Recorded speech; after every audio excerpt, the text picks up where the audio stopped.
Hello my lovely family, welcome back to my channel. যে যেখান থেকে দেখছো আশা করছি সবাই ভালো আছো, সুস্থ আছো, আর আমরাও বেশ ভালো আছি। এখন আমি যাচ্ছি একদম আয়ারল্যান্ডের হার্ট অফ নেচারে, পাওয়ারস্কোট ওয়াটারফল। জানলে অবাক হবে, এইটা আয়ারল্যান্ডের সবচেয়ে উঁচু জলপ্রপাত। চলো আজকে তোমাদেরকে নিয়ে চলি এই প্রাকৃতিক সৌন্দর্যেরই মাঝে। এই পাওয়ারস্কোট ওয়াটারফলে পৌঁছাতে ডাবলিন থেকে প্রায় ৪৫ মিনিটের পথ। আয়ারল্যান্ডের উইকলো বলে একটা আলাদা কাউন্টি রয়েছে, সেই কাউন্টিরই এনস্কেরি নামে একটা গ্রাম রয়েছে, সেই গ্রামেই এই ফেমাস পাওয়ারস্কোট ওয়াটারফলটা রয়েছে। সুদূর এই গ্রামটি পেরিয়েই পাহাড়ি রাস্তা দিয়ে তবেই যেতে হবে পাওয়ারস্কোট ওয়াটারফলে। দেখো চারিপাশটা এত সুন্দর দৃশ্য, মনে হচ্ছে একটা পেন্টিং এর মধ্যে দিয়েই আমি যাচ্ছি। রাস্তার এই অংশটা কিন্তু বেশ দারুণ, তাই না? ঝুপঝুপে সবুজ আর মেঘে ঢাকা পাহাড়। সত্যি বলবো, এইটাই কিন্তু আয়ারল্যান্ডের আসল রূপ। আমরা এখন ঢুকছি পাওয়ারস্কোট ওয়াটারফলের ভেতরে। এখানে টিকিটের ব্যবস্থা রয়েছে, টিকিট কাটার পরেই ভেতরে ঢুকতে হবে। গাড়ি থাকলে গাড়ি পার্কিং করার জন্য আলাদা টাকা দিতে হবে। আর পার পার্সন হিসেবে অ্যাডাল্ট হলে 7.50 সেন্ট, আর ফ্যামিলি প্যাক রয়েছে যেটা 19 ইউরো করে। আর যারা স্টুডেন্ট রয়েছে, স্টুডেন্টদের জন্য কিন্তু ছাড় রয়েছে।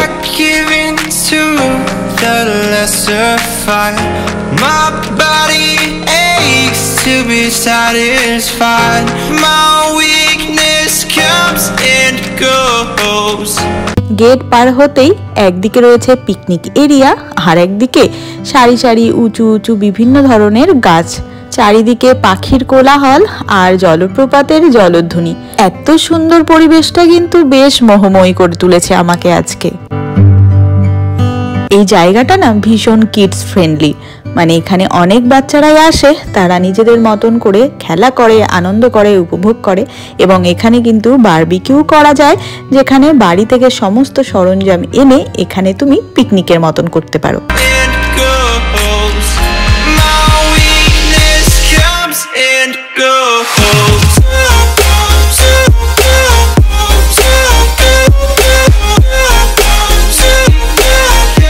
ওই যে সামনে জলপ্রপাতটা দেখা যাচ্ছে, এটাই কিন্তু আয়ারল্যান্ডের ফেমাস পাওয়ারস্কোট ওয়াটারফল। পাহাড়ের গা বেয়ে জলপ্রপাতটা পড়ছে এত উঁচু থেকে, যা দেখতে কিন্তু ভীষণই সুন্দর লাগছে। আমি যখন ইউএসএ ছিলাম তখন আমার সৌভাগ্য হয়েছিল বিশ্বের ফেমাস জলপ্রপাতটি দেখার, নায়াগ্রা জলপ্রপাত, যেটা ইউএস এর পোর্শন থেকে আমরা দেখতে গিয়েছিলাম, যেটা তো দেখতে অপূর্ব সুন্দর ছিল।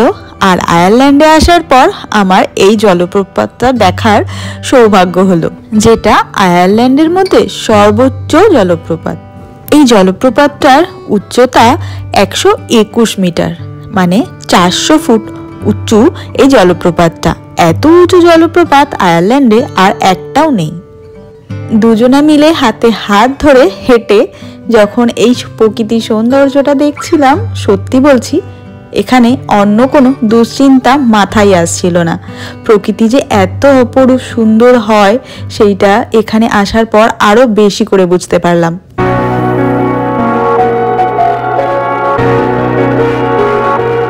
বন্ধুদের সাথে কিংবা পরিবার পরিজনদের সাথে একটা দিন খুব ভালো করে রিল্যাক্সে কাটানোর জন্য এই পাওয়ারস্কোট ওয়াটারফলটা খুবই ভালো একটা জায়গা। বাড়ি থেকে শুধু আনতে হবে কিছুটা স্ন্যাক্স আর গল্পের বই আর একটা ব্ল্যাঙ্কেট। সারাটা দিন নিমেষেই কিন্তু এখানে কাটিয়ে দেওয়া যায়, এতটাই সুন্দর এই জায়গাটা। আর গ্রীষ্মকালে দ্য বাগ বাফেট নামে একটা রেস্টুরেন্ট খোলা হয়, যেখানে খুব সুন্দর সুন্দর খাবারও পাওয়া যায়।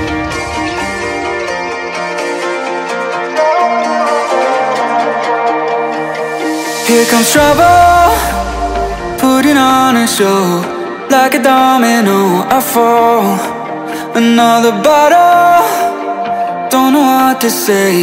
Send me on my way to you. I know you're all that I want, but I don't even know your name. So don't go and leave me lonely, I'll show you another way. এই জলপ্রপাতকে ঘিরে জানো তো একটা ভীষণ মজার ইতিহাস রয়েছে, চলো তোমাদেরকেও বলি। 1821 সালে ইংল্যান্ডের রাজা চতুর্থ জর্জ তিনি এই আয়ারল্যান্ডের ওয়াটারফল দেখতে আসার প্ল্যান করেছিলেন। রিচার্ড উইংফিল্ড তিনি ছিলেন তখনকার এই আয়ারল্যান্ডের পাওয়ারস্কোট ওয়াটারফলের ভিসকাউন্ট বা এখানকার দেখভাল করার জন্য প্রধান। তিনি তো ভীষণ এক্সাইটেড ছিলেন যে রাজার প্রথম সফরে আসছেন আয়ারল্যান্ডে, তাকে কিভাবে চমকে দেওয়া যায়। সেই কারণেই তিনি একটি বুদ্ধি পাকিয়েছিলেন, এইখানকার জল যাতে আটকে অনেকটা উঁচু করে রাখা যায় এবং রাজা যখনই আসবে হঠাৎ করে এই জলটাকে ছেড়ে দেওয়া হবে, রাজা সেই দেখে হঠাৎ করে চমকে যাবেন। এই রকমই তিনি প্ল্যান করেছিলেন। কিন্তু হঠাৎ করেই চতুর্থ জর্জ রাজা তখন এই আয়ারল্যান্ড সফর বাতিল করেন। রাজা আর এলেনই না, কিন্তু তাতে সাপে বড়ই হয়েছিল। কেন জানেন? এই জল আটকে রাখার ফলে হঠাৎ করে যে বাঁধ দেওয়া হয়েছিল সেই বাঁধ প্রচুর জলের চাপে যে বাঁধটি দেওয়া হয়েছিল সেটা তো ভেঙেই যায়, সাথে সামনে ছোট একটা ব্রিজ করা হয়েছিল যে ব্রিজের মাধ্যমে এই গ্রাম থেকে ওই গ্রামে পারাপার করা যেত, সেই ব্রিজটাও ভেঙে যায়। আর এই কথা রাজার কানে যাওয়াতে তাকে কিন্তু বেশ কঠিন কথাও শুনতে হয়েছিল। কি মজার না, এখানে আসলেই প্রকৃতি আর ইতিহাস এক জায়গায় যেন কিভাবে মিশে যায়। আমরা এখানে ওয়াটারফলের উপরে যে খাড়া পাহাড় রয়েছে, মানে পাথর ফেলা রয়েছে, সেই পাথরের উপর উঠে নাচ করেছি, আনন্দ করেছি, ভীষণভাবে মজা করেছি। সাথে এরকম অনেক পাইন কোনও কুড়িয়েছি। আমার কিন্তু ভীষণ পছন্দের এই পাইন কোন। এখানে কিন্তু প্রচুর পাইন, রোডোডেনড্রন এই জাতীয় গাছ অনেক হয়ে থাকে। আর যখন পাইন গাছ থেকে ফলগুলো পড়ে যায় তখন এইগুলো কুড়াতে কিন্তু ভীষণ আমার মজা লাগে। জলপ্রপাতের জলটা একটা জায়গায় পড়ার পরে এরকম নদী আকারে বয়ে যাচ্ছে। নদীটা কিন্তু একদমই গভীর নয়, হেঁটে এপার ওপার করা যায়, কিন্তু দেখতে বেশ সুন্দর লাগছিল জায়গাটা। এখানে না দাঁড়িয়ে কিংবা বসে থাকলে অনেকটা সময় কাটিয়ে দেওয়া যায়। চারিদিকে পাখির ডাক আর পাতার মৃদু শব্দ ভীষণ ভালো লাগে। অন্য কোনো কিছু সেই সময় যেন মাথাতেই আসে না।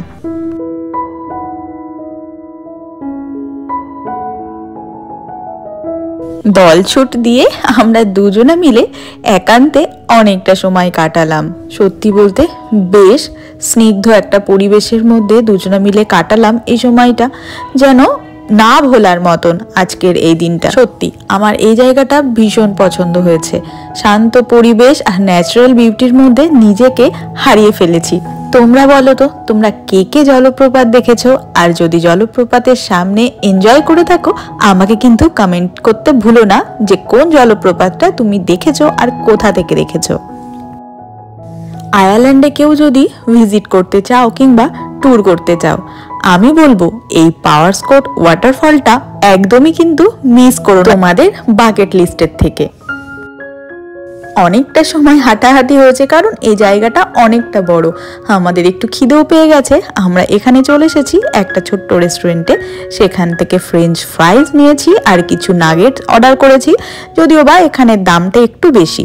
আর আমার অনেকক্ষণ ধরে একটু কফি খেতে ইচ্ছা করছিল কারণ জায়গাটা একটু ঠান্ডা, সেই জন্য আমি একটা ক্যাফেচিনো অর্ডার করেছি। চলো আমি এই ক্যাফেচিনো সিপ নিতে নিতেই আজকের ব্লগটা এখানেই শেষ করছি। তোমাদের ভালো লাগলে একটা লাইক করো, কমেন্ট করে জানিও আজকের ব্লগটা কেমন লাগলো। আর আমার চ্যানেলটা ফলো কিংবা সাবস্ক্রাইব করতে একদমই ভুলো না কিন্তু। চলো টাটা, আবার দেখা হচ্ছে পরবর্তী কোনো ব্লগে।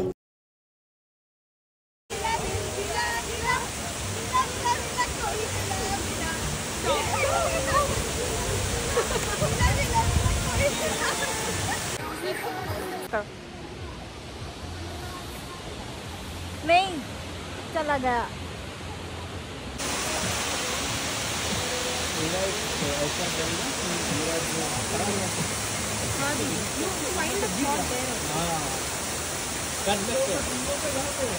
No, not everyone can.